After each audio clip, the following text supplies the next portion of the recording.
Descubrir. Crear. Aprender. Participar. Televisión más internet. www.encuentro.com.ar.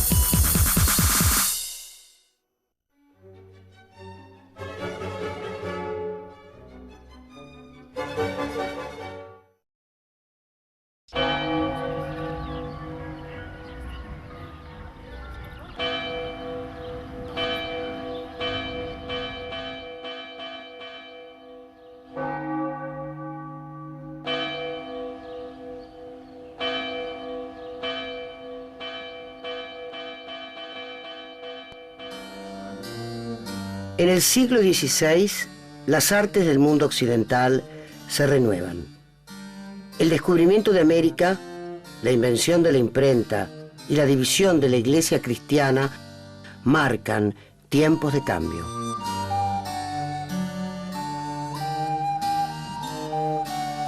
Las formas armoniosas del Renacimiento dan paso a la opulencia y sensualidad del Barroco.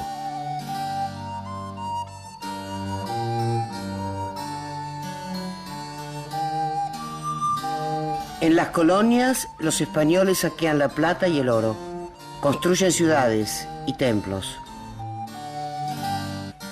Las obras de arte coloniales muestran un continente lleno de riquezas y contradicciones.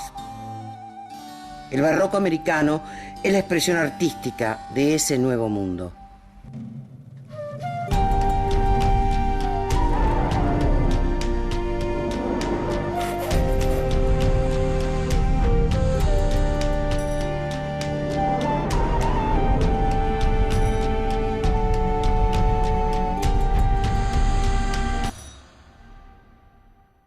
En América, el desarrollo del arte colonial está determinado por dos factores fundamentales: el oro y la plata.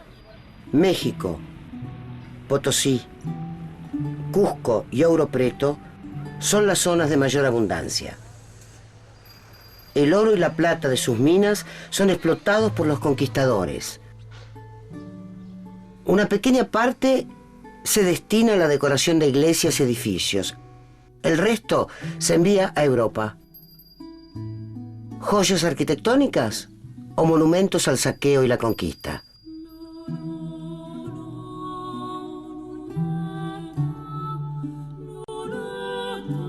En México, la producción artística del barroco supera en cantidad y calidad a la de España. Su desarrollo está unido a la conquista religiosa. La conquista de México se lleva a cabo en 1521. Con ello llega, desde luego, la conquista espiritual, y en esta conquista espiritual los primeros en llegar son los franciscanos. Ellos llegan acá por el norte, aquí a Zacatecas, aproximadamente 1546, al descubrir yacimientos de plata, y ellos, precisamente, al fabricar sus conventos, pues ellos se fueron incorporando los estilos de acuerdo a las interpretaciones que ellos traían a los cánones, que ellos les permitía la misma iglesia. El barroco es un movimiento didáctico. Despliega frente al observador una narración, una enseñanza que se relata con imágenes. No se trata solamente de conceptos religiosos, sino también de sensaciones. Bueno, pueden ver ustedes en la arquitectura de estas regiones del norte las caras regordetas de los angelitos, los querubines o la iconografía de elementos de la Biblia, de la Eucaristía, los racimos de vides, las conchas del bautismo. Todo es un homenaje al cristianismo, pero esto era para reforzarles, como ellos estaban acostumbrados también mucho a la idolatría, entonces visualizarlos y como un recurso didáctico, a través de lo visual, reforzaban la evangelización.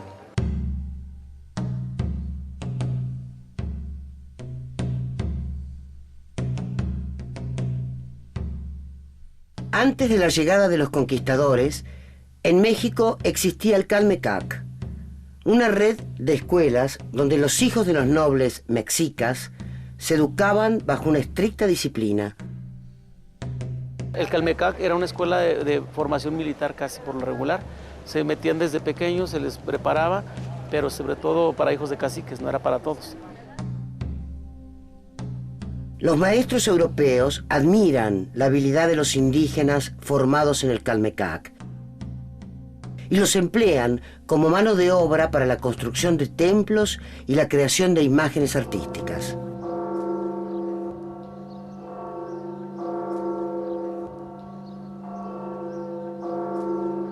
La Catedral de Zacatecas tiene la fachada principal, que es en la cual se desarrolla toda la construcción, tiene un homenaje a la Eucaristía.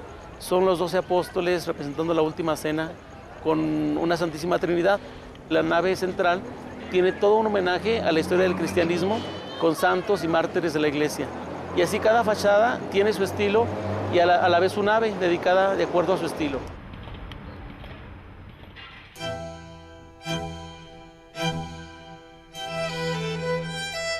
En Puebla de Los Ángeles, centro de México, se encuentra el Templo de San Francisco de Acatepec. Sus azulejos y losas vidriadas marcan un estilo que se repetirá en otras construcciones.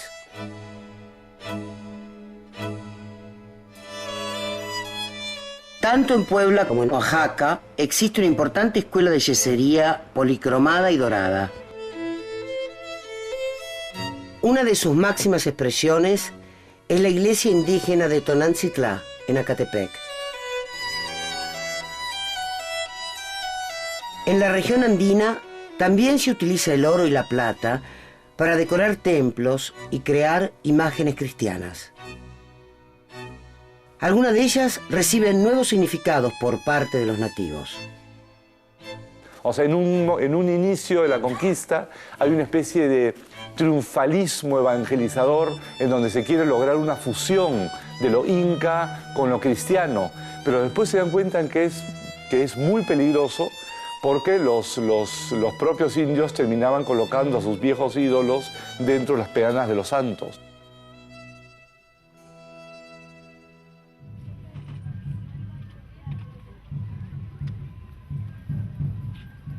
Una imagen muy difundida es la de la Virgen. El culto a su figura es rápidamente adoptado por los nativos. El primer culto autóctono a la Virgen es el culto a la Virgen de Copacabana, que ahora se encuentra en Bolivia, ¿no? Y claro, fue hecha por un artífice indígena en el siglo XVI. Los cronistas cuentan cómo los escultores españoles se reían mucho de esta imagen y luego, claro, la imagen milagrosamente cobra una gran belleza. Después se harán copias de esa misma imagen y viajarán al Perú y ahí surge el culto a la Virgen de Cocharcas, ¿no? Pero lo interesante de los cultos a la Virgen es que se establece una relación directa entre la Virgen y los indígenas. La imagen de Santa Rosa de Lima tiene distintos significados según los grupos que la adoran. Para la población, para los españoles, Santa Rosa era el primer fruto de santidad en América, ¿no? Entonces, de alguna manera, al ella llegar a los altares, la monarquía hispana sentía que la evangelización había triunfado en América. Luego, para los mestizos y para los indios, que en realidad no tenían vela en este entierro, según algunos documentos, Santa Rosa no era solamente hija de españoles, sino ella era mestiza. Desde el año de 1750 se empieza a transmitir una profecía política, que es la que va a ser retomada después por el propio San Martín, según la cual Santa Rosa habría dicho que después que los españoles gobernaran 100 años, ¿no?, el cetro caería de sus manos y retornaría un inca, y es así que Santa Rosa se convierte después en la patrona de la independencia americana.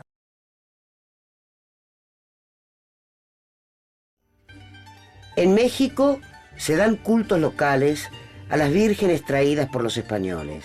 La Virgen de Guadalupe pronto se convierte en un ícono mexicano que los representa y los diferencia de España. La Nueva España no tenía una identidad propia, era un virreinato y dependía directamente de España. Pero ya con la Virgen de Guadalupe buscaba una identidad mexicana. Y había un momento en que las vírgenes se enfrentaron. Había la Virgen española la encabezaba la Virgen de los Remedios y la traían el ejército español, y los insurgentes traían la Virgen de Guadalupe y confrontaban ellos a las imágenes como estandartes.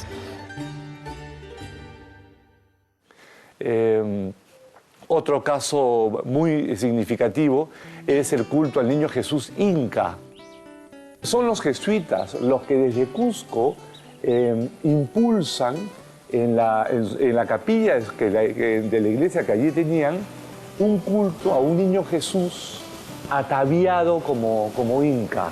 Estos elementos tomados del mundo precolombino es para decir, somos como los españoles, pero no somos españoles, somos los dueños de esta tierra, porque heredamos a los precolombinos. Hay muchos elementos mestizos dentro de esa cultura criolla, o sea, son blancos y son mestizos. Es la combinación del pasado heroico precolombino, pero con el nuevo orden. Pero siempre la dominante va a ser la cultura occidental. El barroco americano es también un espacio para la resistencia. En muchas de sus obras surgen los reclamos y el deseo de mantener viva la cultura originaria de los artistas. Lo interesante de esta pintura es que reúne los dos reclamos de la nobleza incaica en el siglo XVIII, que es tener acceso, poder ingresar a las órdenes religiosas, que a los indios les estaba vetado, ¿no? Y luego la autonomía política, ¿no? Entonces, de alguna manera, al transformar al niño Jesús en una especie de rey sacerdote y convertirlo en inca y venerarlo, se convirtió en un símbolo subversivo del catolicismo andino, ¿no? Durante el siglo XVIII, las devociones aborígenes se expanden entre la población mestiza.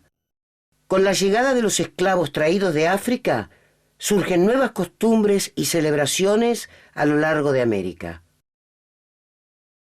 O sea que hay, por parte de la población andina, una lectura distinta del santoral católico y una utilización distinta de sus imágenes, que eran los indios conversos o mestizos conversos que utilizan la fe cristiana como cortina de humo para continuar con sus viejas creencias.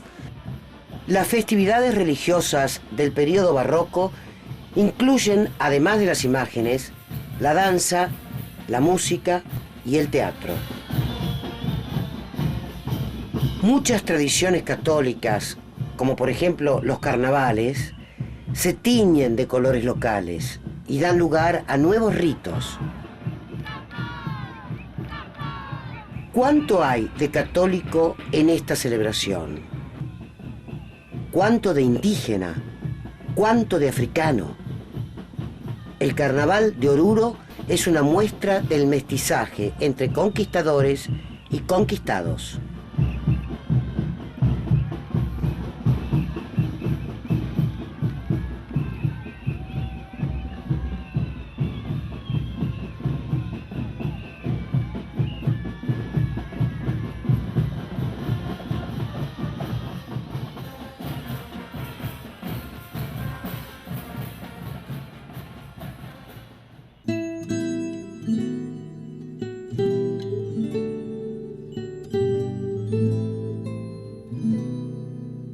Gracias a las riquezas extraídas de las colonias americanas en los siglos XVII y XVIII, los conquistadores viven en la abundancia.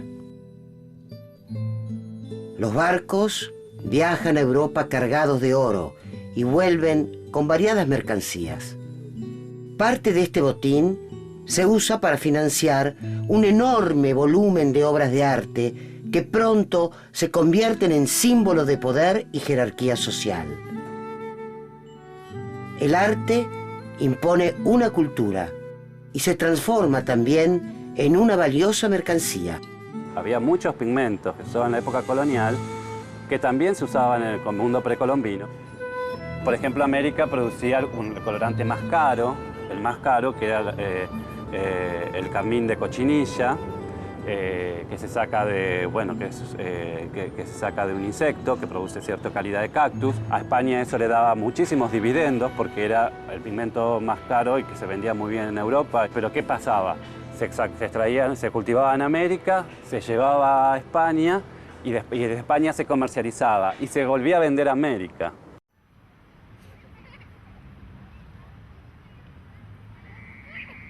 En el Virreinato del Perú, los principales centros de producción pictórica son Cusco y Potosí. En Cusco se forma un gremio de artistas plásticos integrado por españoles y una mayoría de indígenas. Entonces forman su propia comunidad de producción, que instalan grandes talleres con cientos de personas trabajando, con una mano de obra barata y de una producción absolutamente industrial. Podías ir a mandar a un mercader que te comprara 350 cuadros en el Cusco y te lo traían a lomo de mula hasta Córdoba o hasta Buenos Aires. Atraídos por las oportunidades que ofrece el Nuevo Mundo, muchos artistas españoles de la escuela sevillana llegan a trabajar a Potosí. Hasta que aparece la figura de Melchor Pérez Holguín, que es una persona muy particular, y que a esa producción sevillana le va a dar un sesgo, unas características estilísticas que lo van a hacer propio y que se va a terminar imponiendo como la definitiva en la escuela potosina, por lo menos hasta mediados del siglo XVIII, que tiene que ver con un expresionismo muy característico, con imágenes muy patéticas y a la vez muy estilizadas. La influencia de la escuela sevillana es importante, pero los artistas mestizos comienzan a darle a las obras su propia cosmovisión. Cada comunidad encuentra la forma de apropiarse de las imágenes que le habían sido impuestas durante la evangelización. En muchos cuadros hay una intencionalidad subversiva en donde el pintor andino lo que quiere es decir algo más, modificar la composición para incluir al indígena, al mestizo o al criollo como el nuevo protagonista del drama bíblico de salvación. Hay algunos casos concretos, como el de los ángeles arcabuceros, que son ángeles de tamaño natural, vestidos a la usanza militar y con arcabuces en las manos, ¿no?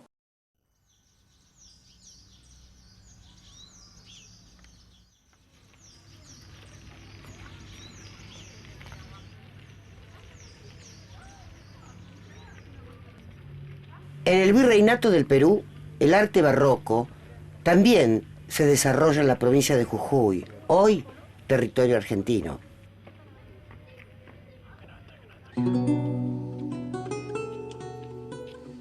En la pequeña iglesia de Uquía, en la quebrada de Humahuaca, se conserva una de las series más originales de ángeles arcabuceros. La ciudad imperial, que era Cusco, dictaba las normas para todo el virreinato, por eso a veces mucha gente dice, ¿cómo pintura cusqueña en Jujuy? En estos talleres se tiraba el lienzo completo de tela y el maestro del taller ya tenía en cartones dibujadas las distintas imágenes de santas, santos, vírgenes. Entonces venía el pedido. Entonces ustedes imagínense, 5 Virgen María, 2 San Pedro, 7 San Juan. Entonces el maestro buscaba el cartón del San Juan. En el contorno tenía todo agujeritos. Entonces lo apoyaba contra el lienzo, le espolvoreaba tierra de color y cuando la sacaba le quedaba calcada. Por supuesto, el maestro principal hacía lo más difícil, que es la expresión de las caras y las manos, o sea, se llamaba encarnador porque pintaba la carne. Entonces empezaba manos, caras, manos, caras, manos, caras, manos, caras, y atrás los aprendices que hacían los vestidos, vestidos, vestidos, zapatos, zapatos, zapatos, flor, flor, flor. Para disimular eso, venía el que se llamaba maestro dorador. ¿Qué le ponía? Le sobreponía a las vestimentas una especie de flores de oro que justamente disimulaban la falta del trabajo en los vestidos. Y tenía otra función más, o sea, al estar tan llena de oro la pintura, reflejaba y llamaba la atención al nuevo feligrés. En el taller de la Fundación Recrear de la provincia de Jujuy, Berta Alonso transmite a sus alumnos las técnicas artísticas utilizadas por sus ancestros. Estamos recreando ese patrimonio, que nos parece una manera de revalorizarlo, entendiendo qué significaron, entendiendo qué elementos usaron, por qué aparecen estas cosas que nosotros le decimos sincretismo, que es la mezcla entre dos religiones distintas, lo que era el culto a la Pachamama y lo que es el culto a María.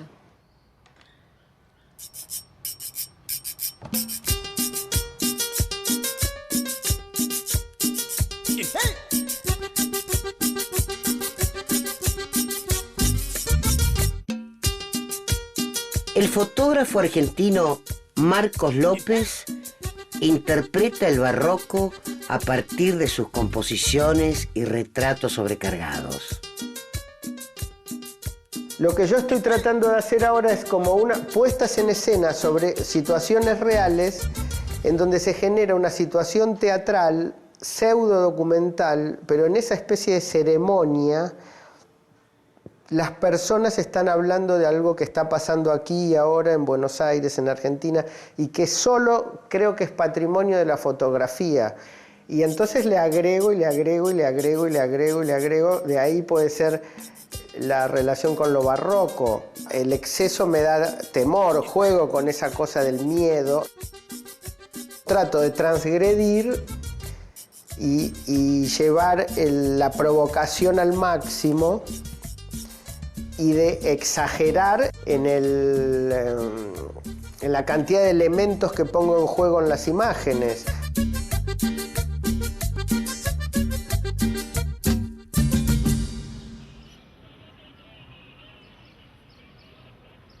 A fines del siglo XVIII, las formas del barroco entran en decadencia. La Revolución Francesa introduce el mundo de nuevos conceptos que alejan al arte de las imágenes religiosas.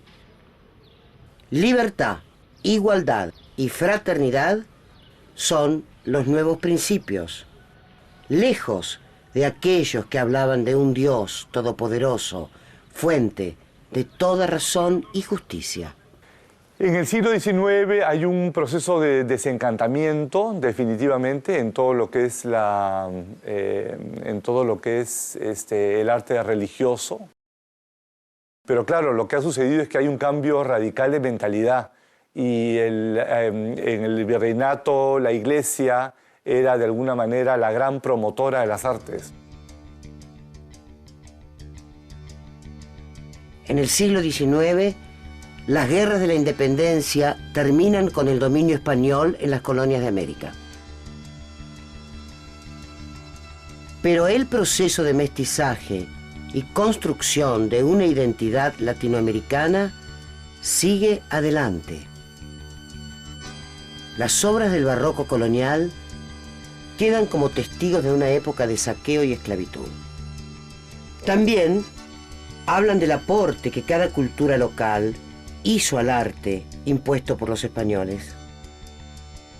De esta mezcla está hecha la historia del arte latinoamericano. Una historia mestiza.